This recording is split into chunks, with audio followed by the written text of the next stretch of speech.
Right, thank you very much. So yeah, this is a double act. I'm going to start off, and then Fiona's going to take over, and then I'm going to finish the talk. Ruth couldn't be with us today, unfortunately, but is with us here in spirit. So how do I? Right, okay, so yes, so today we're going to be looking at the monument formerly known as Sueno Stone, which is one of Scotland's most impressive early medieval carved stone monuments. It's named erroneously after the Danish king Svein Forkbeard, with the simpler and less value-laden term of the Forres cross slab used henceforth. So essentially, we're trying to reclaim our Pictish heritage from those pesky Vikings. But as Fiona will show, other Vikings are available. So the stone stands today at the edge of the modern town of Forres, and it appears to have stood here since its inception.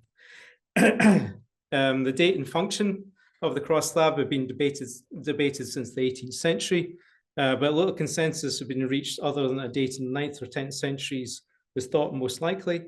So dates of the 11th century have also been suggested. The Forres cross slab comprises a large red sandstone pillar that stands 6.5 meters above the stone collar that supports the base of the monument and actually obscures the lowest level of carving. It's been estimated to weigh around 10 tons and is a hugely impressive series of carvings on both faces and on the sides of the pillar. On the west-facing side, there's a ring-headed cross on a long shaft, and both the cross and its background are densely decorated with interlace design. Towards the base is a scene with human figures. On the other side shows a very impressive scene of military engagement featuring a procession of horse-riding warriors, rows of foot soldiers marching with swords drawn, a number of one-to-one engagements between swordsmen, and 2 separate scenes of decapitated and bound prisoners. So with at least 88 individuals involved in the conflict and parade, the design scheme and monumentality of the Forres cross are difficult to parallel. But the military scenes and the ambition of the carving appear to commemorate a momentous occasion.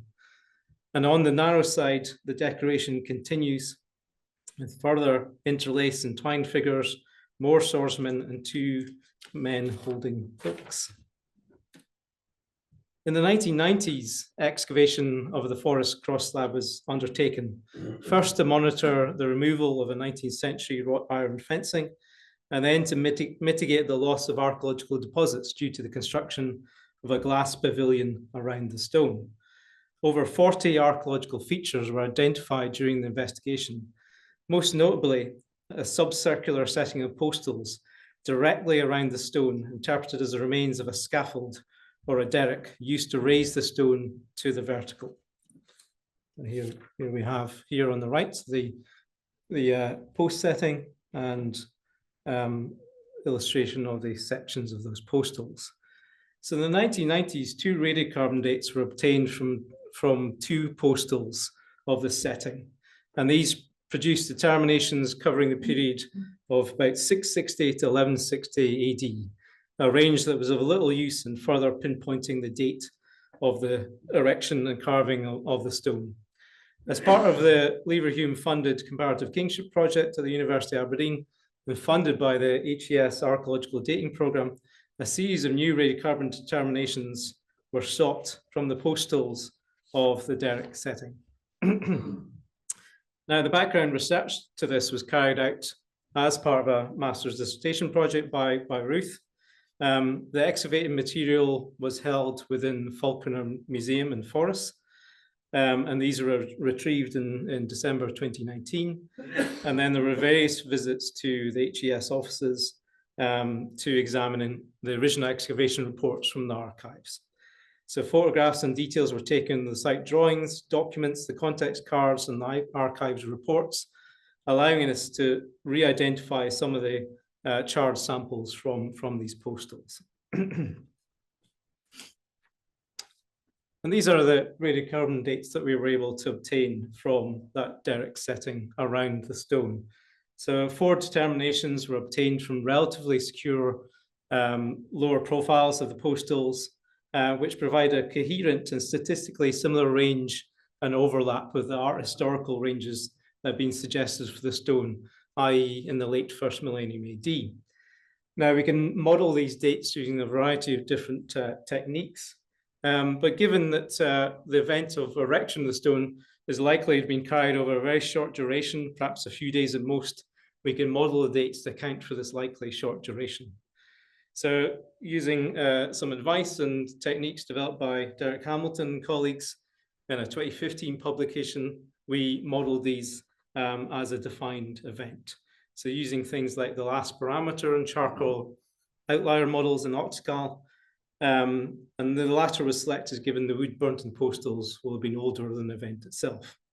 And this model provided an estimation that the date for activity associated with the Derek setting was between AD 780 and 900, or perhaps more likely between 825 AD and 885 AD, i.e. very likely to be a 9th century date with a 68% probability suggesting 825 to 885.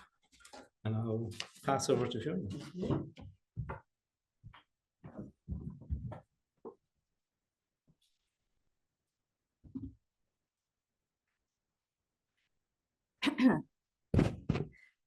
So what do these new dates tell us about the context, the historical context of the Forres cross slab? First, it means, as Gordon said, we're almost certainly looking at a date in the 9th century for the raising of the stone on this spot. And that creates immediate problems for historians like me, because we have no surviving written records for Murray for the 9th century. As you can see from Martin Carver's quote here, prior to the 9th century, we have relatively good records. So Adamnan was writing in the 7th century, and Bede was writing in the 8th century, but we have nothing for the 9th. While the stone was clearly commissioned by a wealthy and powerful patron, we can't put a definite name to that person or even a rank. In fact, debate is still ongoing among historians as to whether Murray was part of a unified kingdom of Pictland at this point, with a single king ruling both north and south of the Mount, or whether Murray had its own separate ruler, separate ruling dynasty. But the size of the stone, the sophistication of its carving, and its supreme confidence strongly suggest that its patron was either the over-king of Pictland or the apex aristocrat in Murray, whether that person went by the title of king or perhaps mormaer. There's simply no other stone of this kind of scale or ambition anywhere else in early medieval Pictland. And in 2004, George and Isabel Henderson compared it to Roman triumphal architecture and suggested that the patron was aiming to emulate columns like these, perhaps in function, which as a sort of victory monument, as well as in form. And a forthcoming reanalysis of its iconography by Professor Jane Geddes will suggest that one of the warring armies that Gordon showed you on the carved side with the battles are actually depicted as pagans. So that being said, what we can say with confidence is that the stone was raised at a time when Pictland was being ravaged by Norse aggressors. This timeline shows attacks and raids on Pictland by the Northmen that were recorded in the Irish annals, in the medieval Scottish king lists, and in our one surviving 10th century source, the Chronicle of the Kings of Alba. So if we add all these things together, perhaps we can postulate that the stone was raised in the 9th century by a Christian warrior king or a warrior mormaer of Murray to commemorate a momentous victory over a pagan enemy.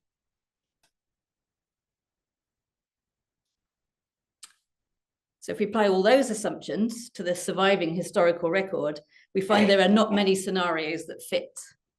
Most of the recorded encounters with the Norse end in traumatic defeat for the people of Pictland, sometimes followed by occupation and enslavement. Only 2 stand out as victories, and neither of them fit entirely comfortably with what we know about the stone. So the first of those is in 871 or 874. The historical records are very unclear about everything. When the Chronicle of the Kings of Alba implies that Olaf the White, who was king of Viking Dublin, was killed by King Constantine I of Picts. This Constantine was the elder son of Kenneth MacAlpin, and he seems to have spent most of his reign fighting the Northmen. If Constantine did manage to kill Olaf in 871 or 874, his triumph was short-lived, as in 875 he was defeated by another band of Vikings, this one a part of the Viking Great Army that had come up into Pictland from Northumbria, led by Halfdan, and the following year he was killed, possibly by the same band of Vikings, possibly at Inverdovet in Fife.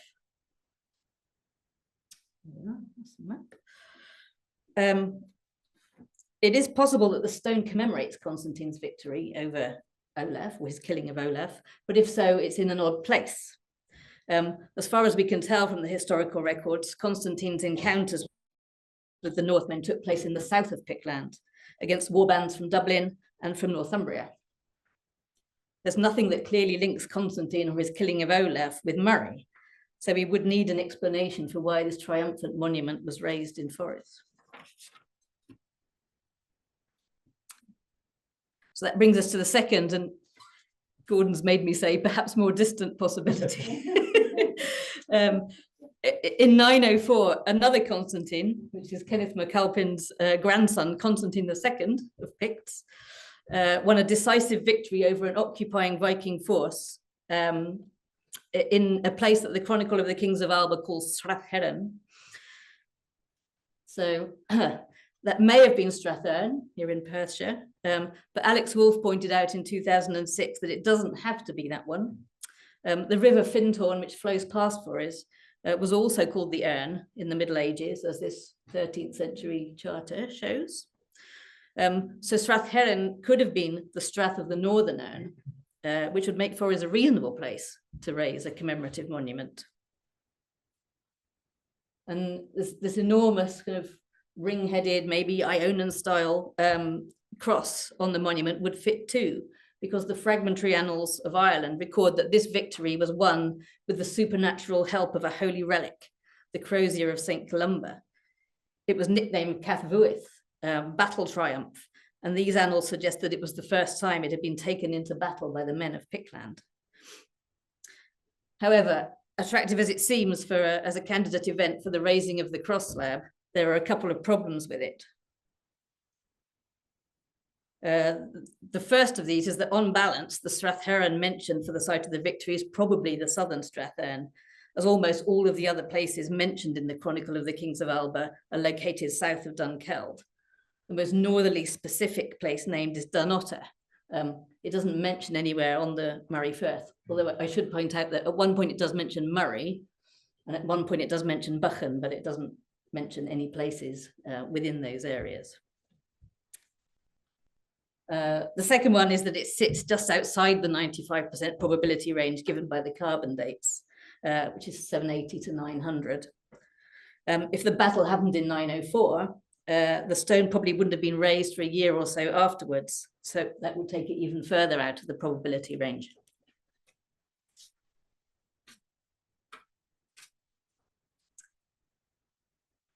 That leaves one further very speculative scenario from the historical record, and it relates to this notice for 889 to 900.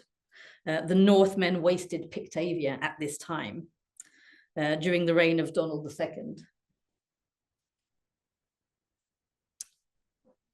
So the location of the stone in Murray suggests that the defeated Vikings could have come from the north, from Orkney, Caithness, or the Hebrides.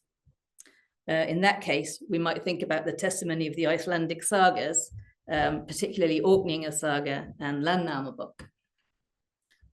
These sagas say that Thorstein the Red, a Viking from the Hebrides, teamed up with Sigurd the Mighty, the first Norse Earl of Orkney, to ravage the mainland in the late 9th century. Both sagas say they conquered land in Murray, and Landnámabók says that Thorstein was made king over these lands, but that he was killed there in battle. Professor Barbara Crawford links these events with the notice in the Chronicle of the Kings of Alba, which states that the Norsemen wasted Pictavia at this time. So these events just fit with the carbon dating of the stone. And it would be neat to think that the stone commemorates the battle in which Thorstein the Red was killed, in which case the patron could have been Donald II, although he died around the same time in 900. But the problem is that the sagas were compiled in Iceland in the 12th and 13th centuries, 300 or 400 years after the events that we've been talking about here. And their reliability for this period is also highly questionable. And there's no mention of Thorstein or Sigurd in any insular British or Irish source. Plus, some people in this room might know more about this than me. The archaeological evidence is increasingly putting the start of Norse settlement in Orkney and Caithness in the 10th century rather than the 9th, as Professor David Griffiths has argued in this new book, Viking Age in Scotland. So there are no easy answers. And the last point here may well be the correct one, that the stone may commemorate an event for which records just haven't survived. But thanks to the new carbon dating evidence, we do have a better idea of where to keep looking, and maybe other evidence will come to light that will help us solve the mystery.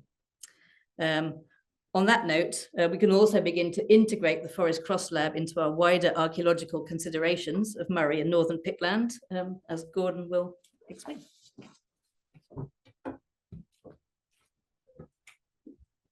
Thanks. Yeah, so I think a few years back, we would have been very hard pressed to pin down the 9th century archaeology of Moray. But as Kathy has shown, work at Burghead and all developer funded work is really beginning to enrich our view of this period and this region, and really begin to illuminate some of the socio-political dynamics of 9th century Moray. And in this respect, I don't think we can ignore the presence of Burghead, the largest early medieval promontory fort known, and located around 12 kilometers from the Forres Stone, one of a series of coastal promontory forts on the Moray coast. This site is likely to have been one or perhaps the central site of Fortru, the over-kingdom of Pictland, and recent excavations funded by Historic Environment Scotland as part of the University of Aberdeen Citadel project suggest a 6th to 7th century start date for this site. But it was also a site that was densely occupied throughout the 9th century, with evidence for multiple buildings, structures, and hugely impressive defences, which comprised 8-metre thick ramparts with evidence for extensive timber framing.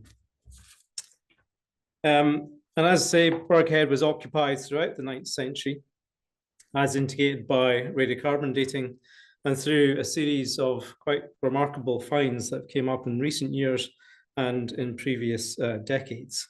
These include Northumbrian coins of the 840s to 860s, and 3 different coins of Alfred dating to the 870s or later.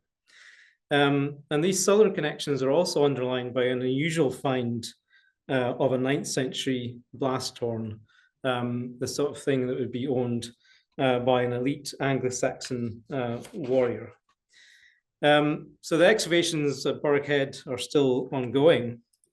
But I think one of the really intriguing aspects of the recent dating at Burghead and the most recent Bayesian model for the site suggests that the fort itself may have came to an end in the late 9th or early 10th century. So mapping on quite well really to the new dating of the Forres Cross Slab. So I think it's going to be a really interesting relation to look at. How does the dating of the demise of Burghead compare to the possible date of the commissioning of the Forres Cross Slab? Could the Forres Cross Slab be commemorating a battle or a series of battles that involved the demise of this major northern power centre of Fortru? And just to end on a kind of complete note of speculation, could the enigmatic feature that we see on the cross here actually represent the gatehouse of a fort, perhaps Burghead itself? Time will tell, but we're certainly in amongst a hugely exciting period for integrated historical and archaeological considerations of the early medieval period of Scotland. So thank you very much for your time. This will be a paper published in the next volume of the Proceedings of the Society of Antiquaries of Scotland. Please follow Fiona's blog. It's a hugely inspiring and exciting blog for this time period. And if you don't already, please follow us on Twitter and Facebook for the Northern Picts Project as well. Thank you very much.